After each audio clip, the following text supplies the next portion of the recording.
From Washington, the McLaughlin Group, the American original.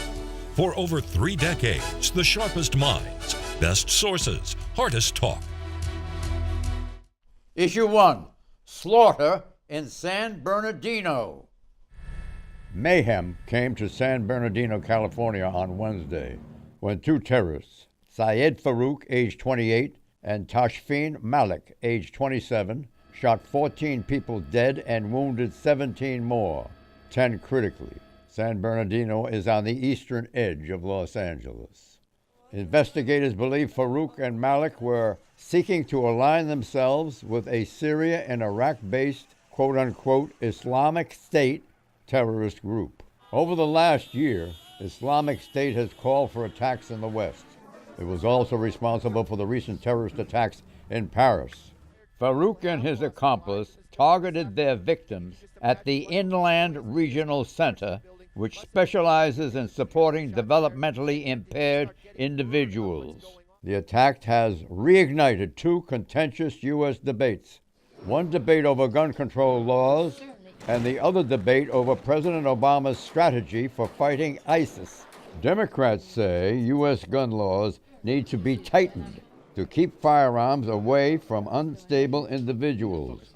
Republicans say President Obama must use more aggressive force in fighting the Islamic State on its home territory and with more U.S. troops on the ground.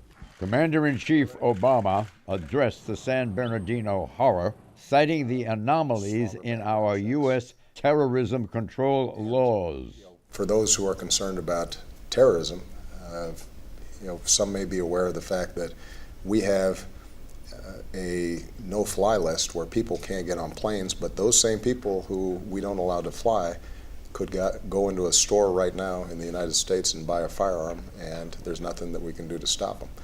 That's a law that needs to be changed.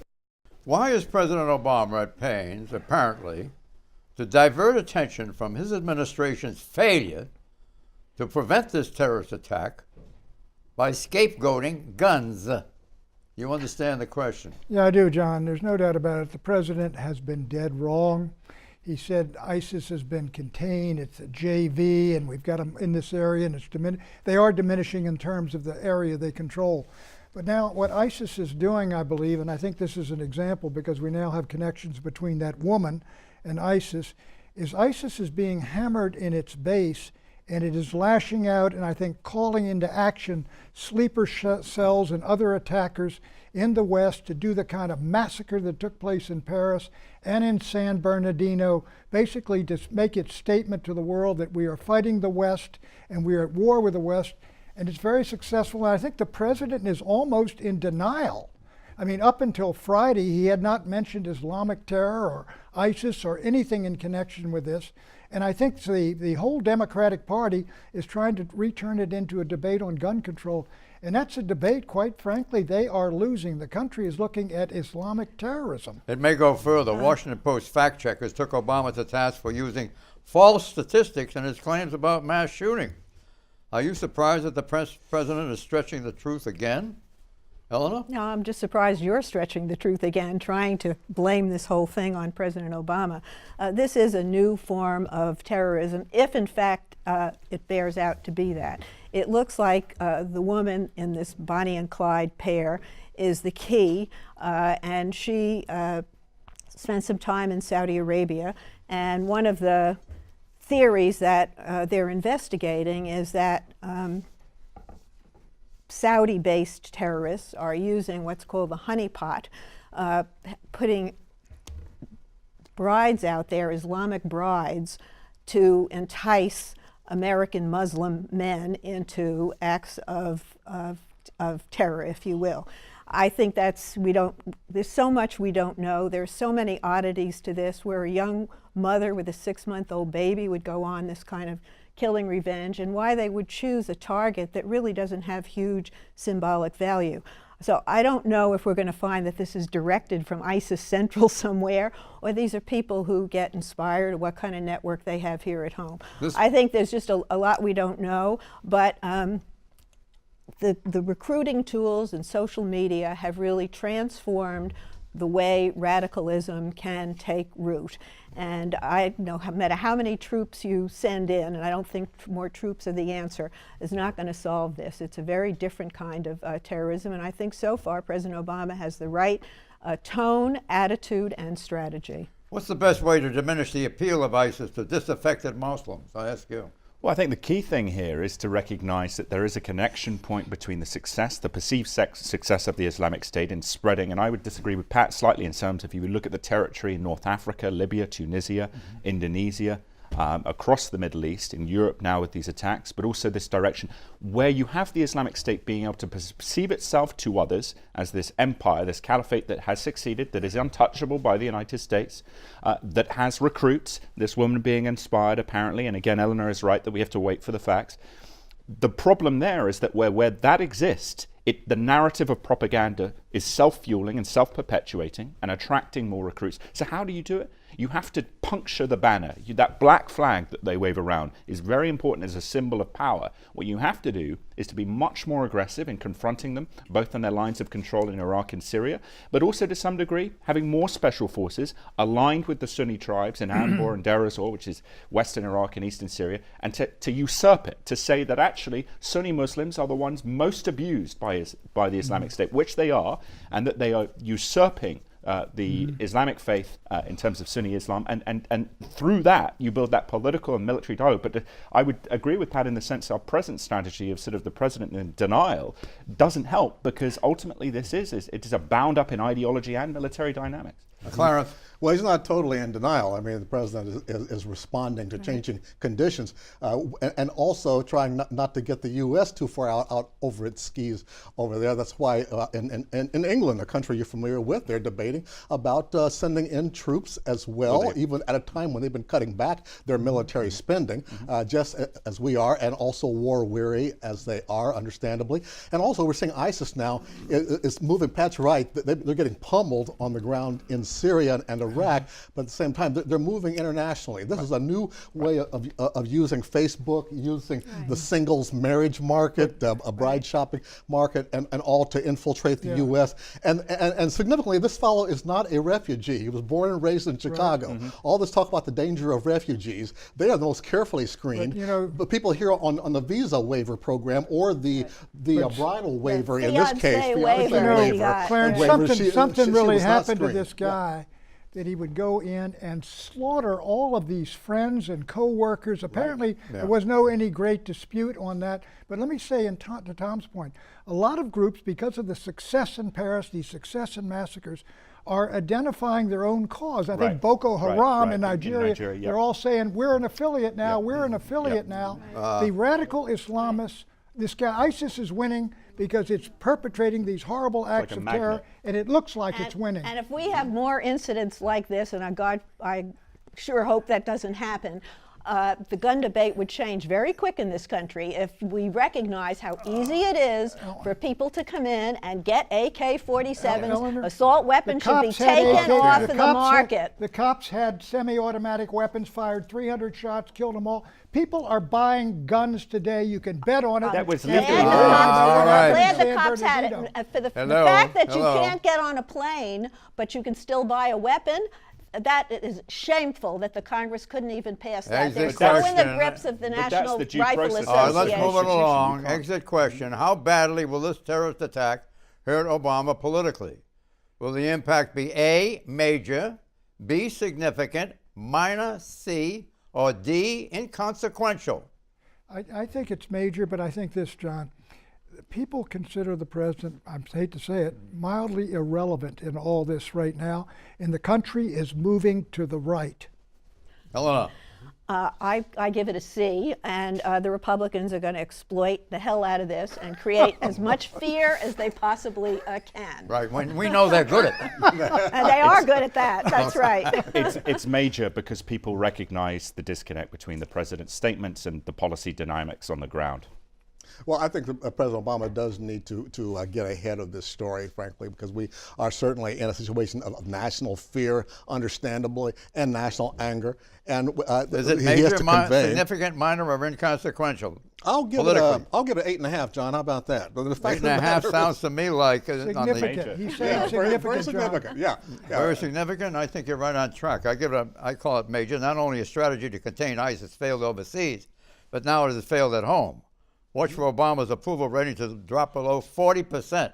Issue 2, boots on the ground.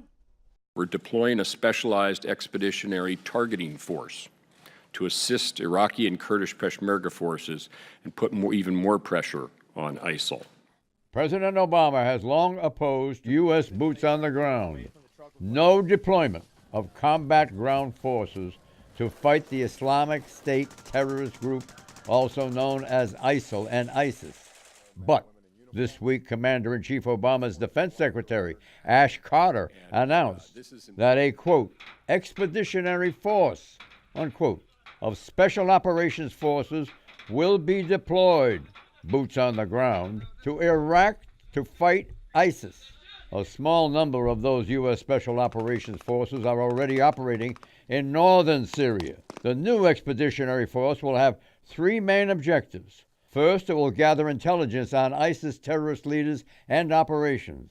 Second, it will work with local forces to attack ISIS bases and rescue hostages.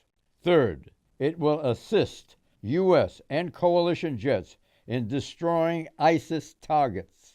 And while Republicans in Congress and many Democrats have welcomed the deployments, not everyone is happy. Some liberals fear a quagmire, and some conservatives believe that this expeditionary deployment is not sufficient. What is President Obama's rationale for putting combat boots on the ground? I ask you, Eleanor Cliff.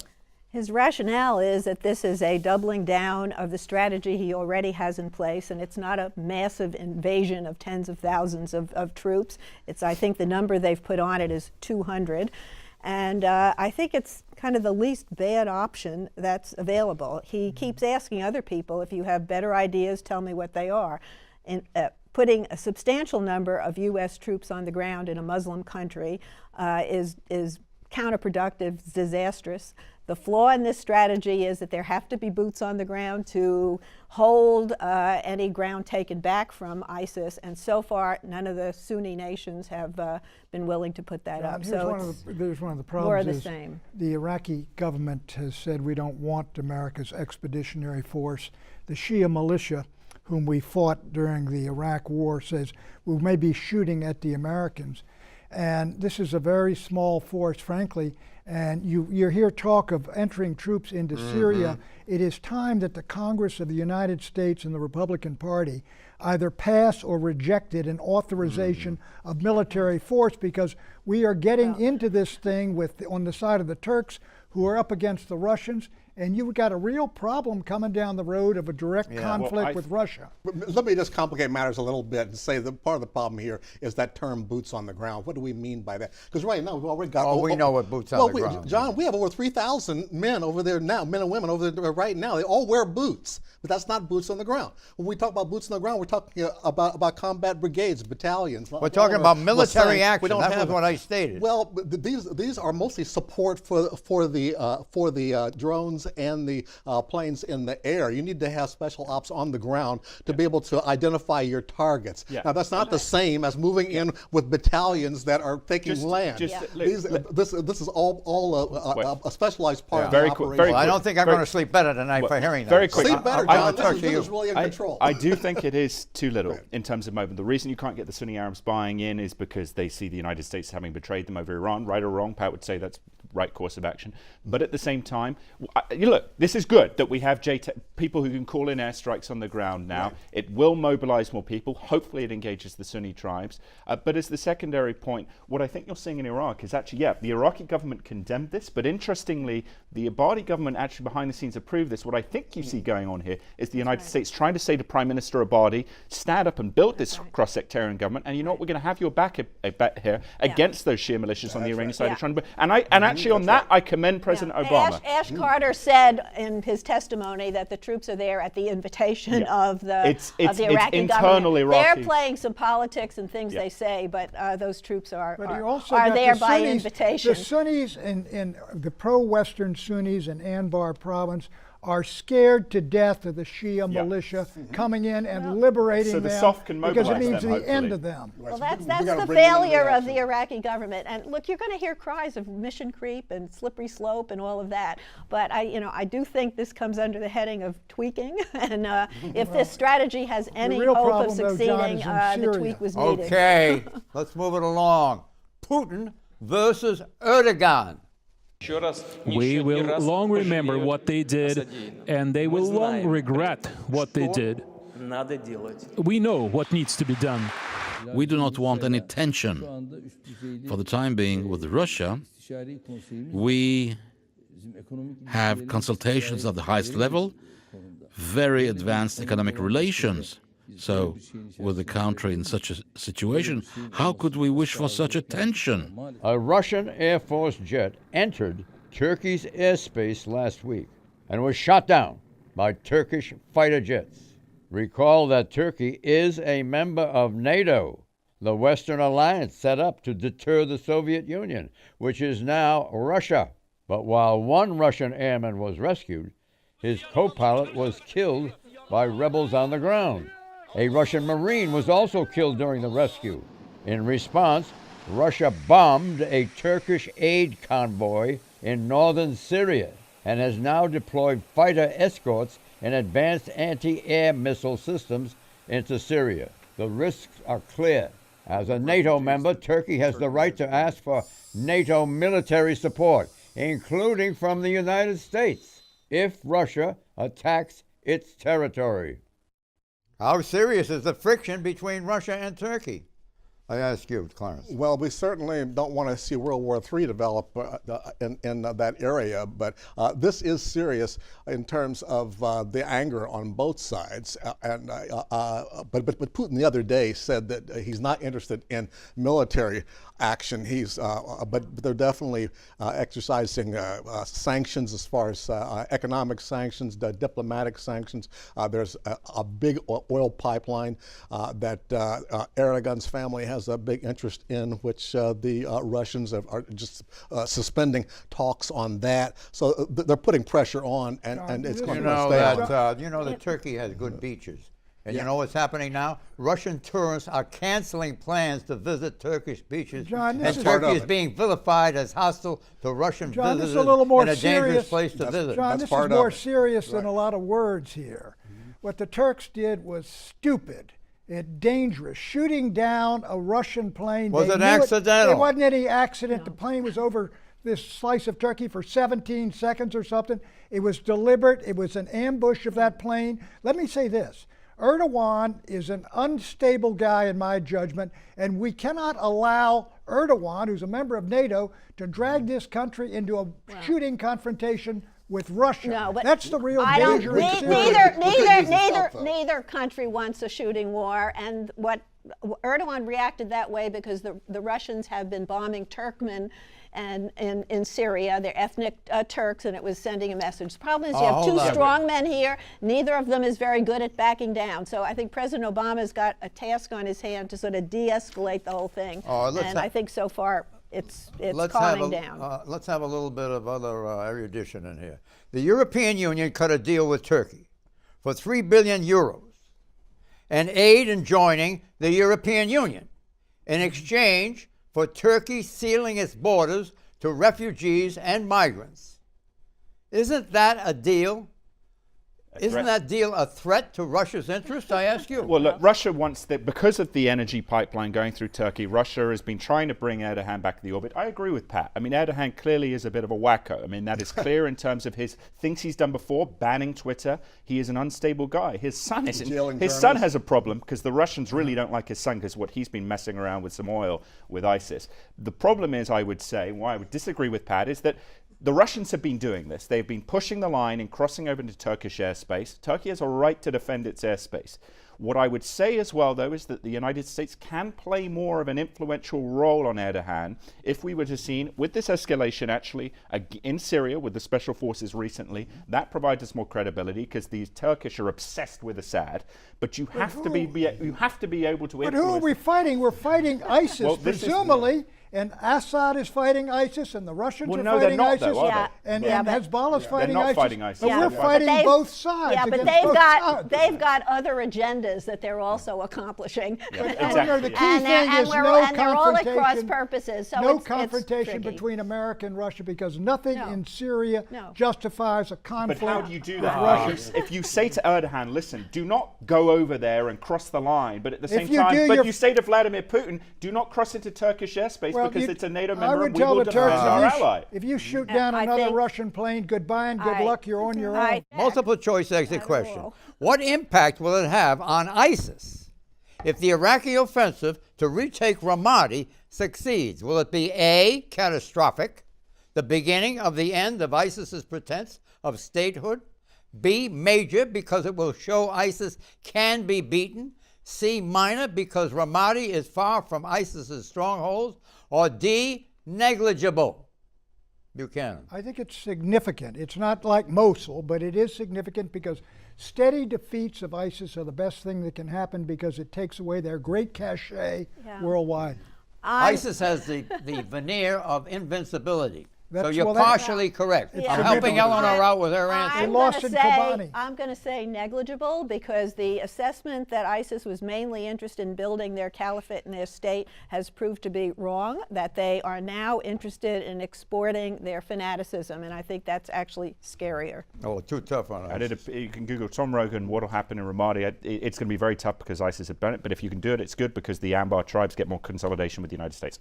It's good because you put ISIS on the run, but you got to keep them on the run. At the same time, they have a two-pronged approach now. They're operating internationally as well as trying to hold ground for their caliphate, but they want to draw the U.S. into an all-out war because that's part of their prophecy.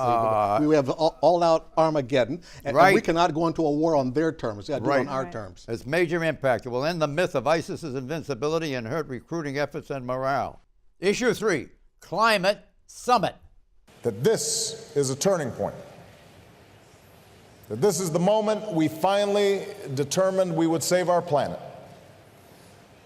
Is the fact that our nations share a sense of urgency about this challenge and a growing realization that it is within our power to do something about it. President Obama joined 140 other world leaders at a climate summit in Paris, France this week. What's their mission? To reduce global carbon emissions and limit global temperature increases to 2 degrees Celsius on pre-industrial levels by the year 2100.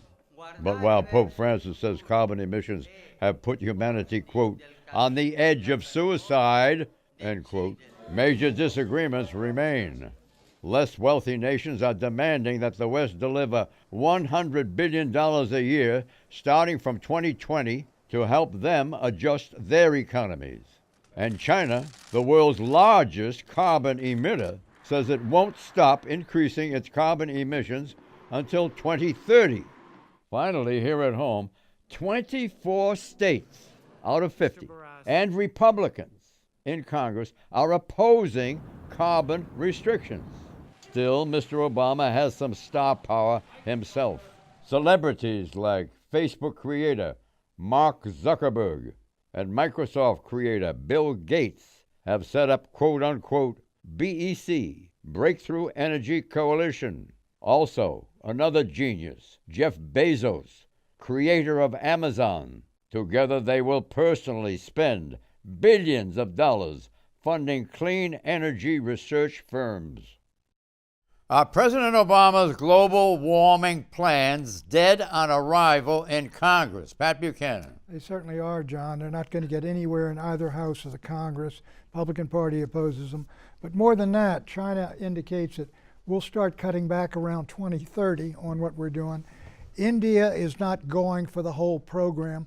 Europeans might, but the $100 billion we're going to transfer to the despots of the third world is not going to happen. It's ridiculous. Yeah. They had a meeting with 150 people, And they have a great sense of urgency, but there is no comparable sense of urgency among the American people or among the people of the earth. There is a sense of urgency among millennials who understand that the planet they inherit will be compromised if this issue isn't faced head on. This is an important moment when all these nations came together. Granted, what they will sign won't have any enforcement, but it is an important first step. And you're talking about his legislation is dead on arrival. He doesn't have any legislation going to Congress. He's working through regulation, and the courts want to protect the air that we breathe. So a lot of this depends on the president in this country being followed by a Democrat, because Republicans are conservatives in this country. It's the only conservative party in the world that is made up of climate change deniers who don't want to face up to this. And so, and I love the fact of the optimism with all of these billionaires coming on board, trying to tap into not only American ingenuity, but worldwide ingenuity to try to, to greet this problem with technology. Laugh if you will, Pat. This is a very serious, this is an existential problem that the planet is facing in future generations. This is what President Obama has committed the U.S. to do. Cut CO2 emissions by 28% from their 2005 level. Such cuts to be complete by 2025. This will impact everything from coal-fired utilities and household electricity rates to mandatory energy-efficient appliances. Yeah. Right. How does it sound to you? Well, it sounds fine. Eleanor's right. This can be done through regulatory measures without going through Congress, because Pat is also right that Congress ain't going to let anything go through of a serious nature right now with Republicans in charge. But I think the fundamental problem, though, is that climate change has become part of the culture wars now. And attitudes are baked in according to what party people belong to or what their ideological leanings are, and not those wonderful numbers you're reading off there. That's really the more a green eye shade aspect of this it's not legislation, but this regulation. Forced prediction. The Federal Reserve will raise interest rates at its upcoming December the 15th meeting. Wall Street will react to the news with a yawn, not a stock market rout. True or false? True. True. True. I gotta go true. The answer is unmistakably true. Bye-bye.